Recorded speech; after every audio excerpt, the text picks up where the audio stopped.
சட்டம் ஒழுங்கு சரியில்லை, சட்டம் ஒழுங்கு சரியில்லை, சட்டம் ஒழுங்கு சரியில்லை அப்படின்னு தான் இருக்கும். ஏன் அப்படின்னா that is an easy allegation to make. You don't have need any proof. 2011 21லேருந்து 24 வரைக்கும் 33%, 19லேருந்து 24 வரைக்கும் 63%, பெண்களுக்கு எதிரான குற்றம் அதிகரிச்சிருக்கு. டேட்டா இது எல்லாத்தையுமே உங்கள்கிட்ட கொடுத்துட்டு போகிறேன். நீங்கள் எதை போஸ்ட் பண்ணுவோம் பண்ணிக்கங்க. குழந்தைங்களுக்கு எதிரான குற்றங்கள் 190% அதிகரிச்சிருக்கு.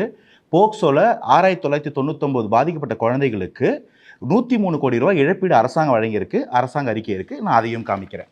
21 போக்சோ கோட்ஸ் இருக்குது, 20 கோட்ஸ் போக்சோ கைட்லைன்ஸில் இல்லை. ஆல்மோஸ்ட் எல்லாமே 2 BHK வீடுங்களில் அப்பார்ட்மெண்ட் ஃப்ளாட்டில் நடந்துக்கிட்டு இருக்குது.